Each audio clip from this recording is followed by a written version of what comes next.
Les livres ont changé ma façon de voir les choses. Si vous voulez devenir entrepreneur, il va falloir vraiment beaucoup lire. Au départ, quand les gens parlaient de lecture, je me disais, mais je vais faire quoi avec les livres? Je vais faire quoi avec la lecture? Non, il faut que j'aille sur l'état, apprendre sur le terrain. C'est la meilleure façon de pouvoir vraiment apprendre. C'est vrai.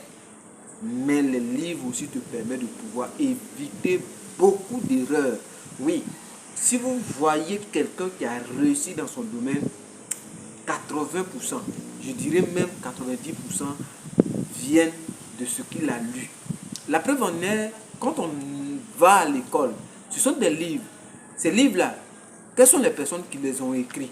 Ce sont des personnes qui ont fait des expériences, ce sont des personnes qui ont fait des recherches et ils écrivent dans le livre. Et ces livres-là vont nous donner la connaissance, le savoir et même la compétence. Parce que pour pouvoir avoir une compétence, tu vas faire la théorie.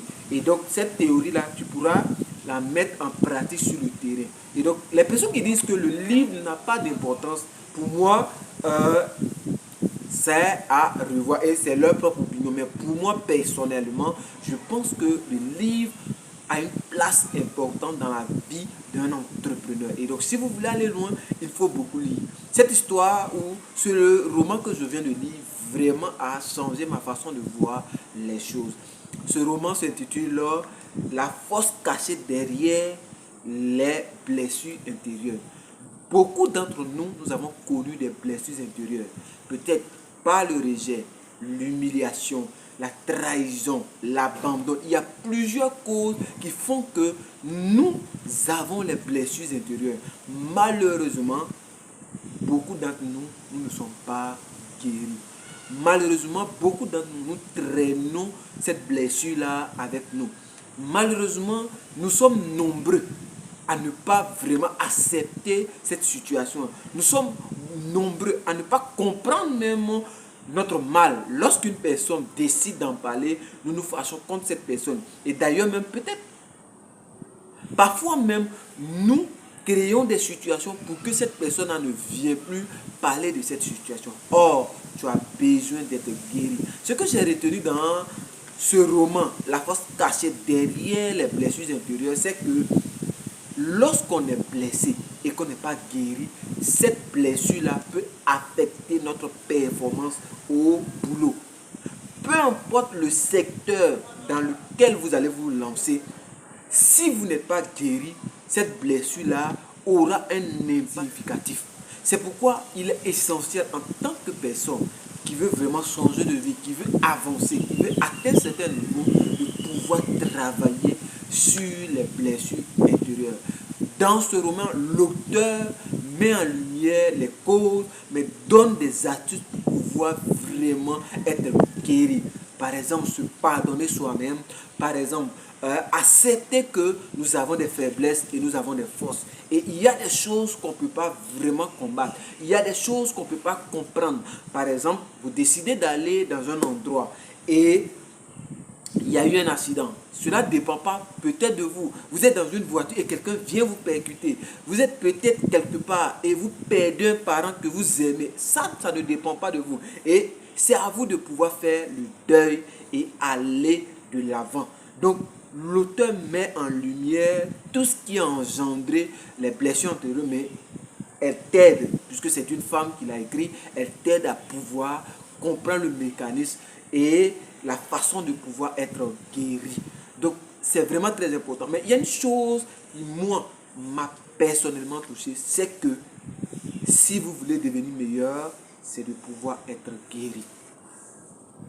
Et que notre façon d'agir, notre façon de penser, parfois est due aux blessures intérieures qu'on a. Les décisions qu'on a du mal à prendre, les choses qu'on laisse passer, les choses qu'on fait semblant de ne pas comprendre. Parfois même on a peur de se lancer, parfois même on a peur de prendre des engagements. On a décidé de façon inconsciente ou consciente de ne plus se lancer dans tel business, dans telle action, dans telle chose, dans telle relation, dans tel réseau. Pourquoi? Parce que nous avons eu à un moment donné des blessures intérieures. Quelqu'un va dire que, oh non, sont mes oignons. Est-ce que ça vaut la peine? Alors que le monde attend que tu viennes les gens ont besoin de toi. Les gens ont besoin que tu fasses sortir le potentiel que Dieu a mis en toi. Et donc, si tu ne mets pas ce potentiel au profit des gens, certaines personnes seront en retard. C'est vrai que c'est ta personne, mais une histoire qui peut aider d'autres personnes, il faut la mettre en lumière. C'est pourquoi je te demande d'abord de faire ce travail personnel sur l'âme, puisque c'est l'âme qui généralement est blessée. Donc si votre âme est blessée, il faut soigner votre âme. Il faut être guéri.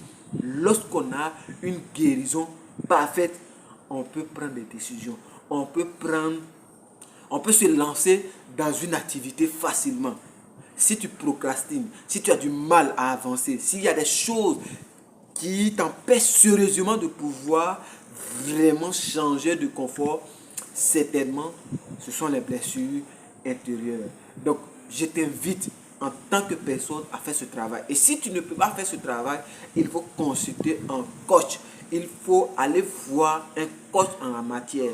Coach qui va te booster, qui va te donner des astuces afin de pouvoir être excellent dans ton domaine. C'était Monsieur Nda. À très bientôt pour une prochaine vidéo. Like, abonne-toi, active la cloche de notification pour ne plus rater d'autres vidéos de conseils en ce qui concerne le développement personnel, l'entrepreneuriat, le business, l'investissement, tout ce qui a trait à l'entrepreneuriat et ton développement personnel. Bye!